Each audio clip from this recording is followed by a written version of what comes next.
Hello again, I'm Jo from NaviStar Legal. Thank you for joining me. This is the second in our three-part series, and it's dealing with one-to-one service providers that focus on events as an important aspect of their business.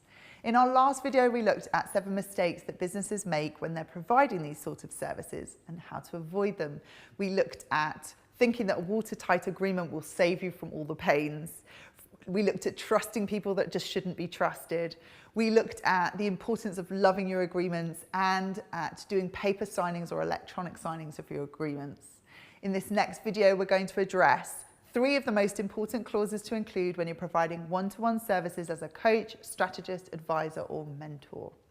My vision for you is that once you finish this video, you can work out whether the one-to-one terms that you have right now are right for you, or you can feel confident that you can pick up someone else's terms of business and you can make a more informed decision whether they'll work for you, rather than just assuming that they will.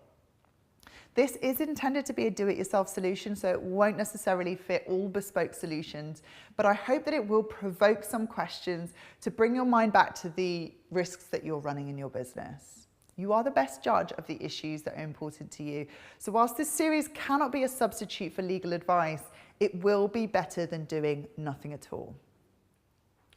So let's get started. Let's deal first with the one thing that most business owners are caught off guard with when I tell them about it. It's not really a term of business, but when they learn about it for the first time, often they're shocked. That is the difference between dealing with clients that are consumers and clients that are business owners. The definition of a consumer is someone who purchases goods and services for their personal use or their personal ownership, as opposed to the resale or manufacture of something. A sole trader is a person who runs their own business but is set up as an individual. So as an individual, is a sole trader a consumer?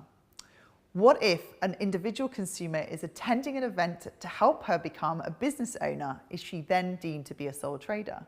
Sound confusing? Well, the first thing that you want to do is check who your client actually is. Check the invoice and the agreement. Is it with an individual or is it with a limited company? If it's with an individual or you have a variety of clients, then it's possible that you have consumers within that mix. So what does that mean to you if they are a consumer? A consumer has certain rights which do not apply within a business context. Whereas you can agree most things with a limited company in a business context, you cannot do the same with consumers.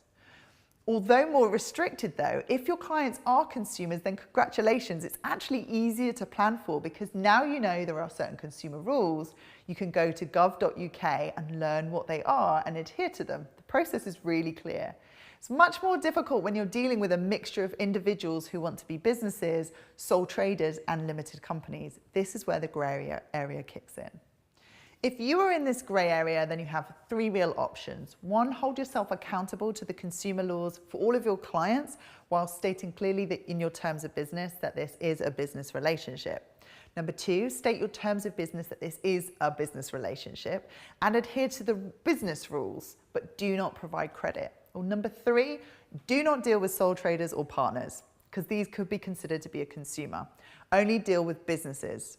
This series is not really about consumers, but if you find yourself in that grey area, here's a short summary of things to look out for. 1, if you're dealing with consumers, the refund period is generally 14 days.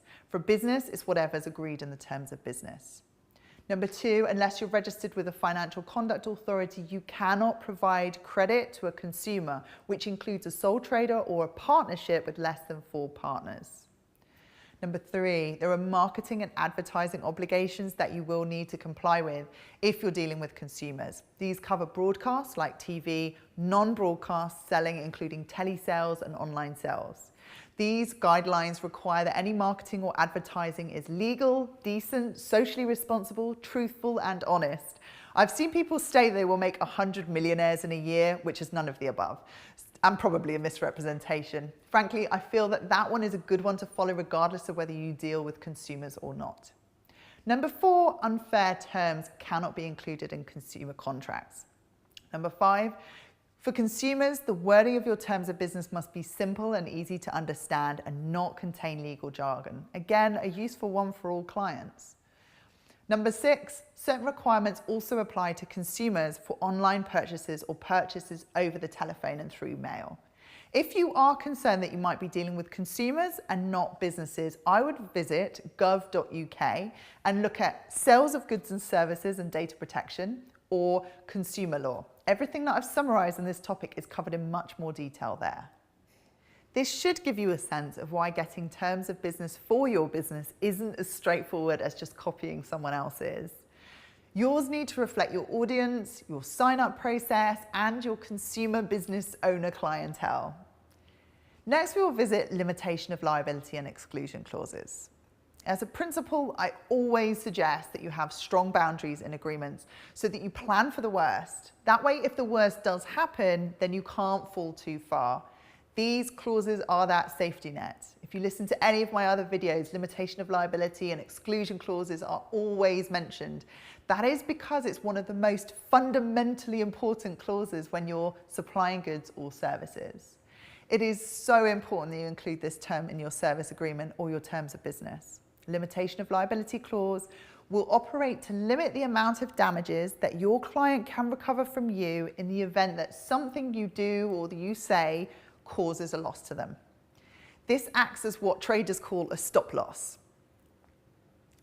My strong suggestion is to include a limitation of liability equal to the refund of monies actually paid by your client, and make it limited to 3 or 6 months following the incident. Go to our website, and on the website you can download a copy of the limitation of liability clause. If you do not have a copy in your agreement, then make sure that you include it. Even if you have a clause in there, double check that it's covered everything that you need. You may want to seek support from someone to make sure that the correct definitions are used, but at the very least you have it in there. Even if it isn't perfectly incorporated into the contract, it's better than nothing. An exclusion clause seeks to stop your client from recovering damages from you altogether in certain situations. Finally, let's talk money. This is more of a commercial conversation than a legal one, but it is so important that I can't stay quiet about it. Getting paid is really the most important part of the agreement. So you'll want to be clear what is required and when from your client. You're providing these services in order to get paid. You're not a charity. In fact, even if you were a charity, you would still need to get paid. I would always recommend requesting payment up front with a guarantee that the money will be refunded in the event that within the first 7 days, say, they're not entirely happy, then you will refund the full and entire amount. This does 2 things. First, since when you provide services, you are giving up your time, it makes sure that someone is buying your services and that they have the money to pay for them and they just aren't wasting your time. The second thing is it gets their actual and psychological commitment to the relationship in a much firmer way than if they were getting a session for free. There are benefits to providing free sessions in advance, but make sure that there is a clear part of your strategy and not just because they haven't paid your invoice. No invoice paid, no session. Which brings me on to cancellation. There is a difference between cancellation of the whole agreement and cancellation of one session. If someone cancels a session, then you will want to be sure that you have as much notice as possible and leave it to your discretion whether late cancellation, i.e. less than 24 or 48 hours in advance, will be charged for, or whether it will be deducted from their sessions. And most importantly, because it causes the biggest issue, be clear when a refund is due and be clear when it is not. If you've had experiences of being asked for a refund, then you know the boundaries in which you're prepared to refund. So write it down. Another final point on money is to make sure that your invoice is clear when payment is due. It should be immediately upon invoice. You will then want to chase payment regularly. I was terrible at this until someone told me about chaser.io. It's a service that automatically chases invoices through Xero, and I find it brilliant. If you do not charge the full amount of the course upfront, do you instead take a deposit? If so, is that deposit refundable or non-refundable? What happens if someone pays in November for a course that starts in January and decides in December, before the course is about to start, that they no longer want to attend? Do you force them on the course, knowing that things will be awkward and tensions high? Or do you let them drop off and charge an administration fee, even though the refund period has passed? Refunds and cancellation periods for businesses are probably pretty standard. You will know what feels right in your industry. However, for consumer, remember that there are additional rules, which again you can find at gov.uk. Well, on that note, it brings us to the end of this second video in this series. Thank you for watching. I certainly don't want you to think that this is going to be some sort of upward battle. Some people never get these pieces of puzzle in place, but at least by learning what is required, you can make some informed choices about your priorities. In this video, we got a little more technical as we looked at some of the most important terms that you need to include in your written terms of business, particularly when you're a consultant and you're providing one-to-one services. We touched on what happens when your clients are consumers and some of the important things you need to think about for your terms. Are you ready to learn what happens if you end up with a complaint or in a dispute with your client?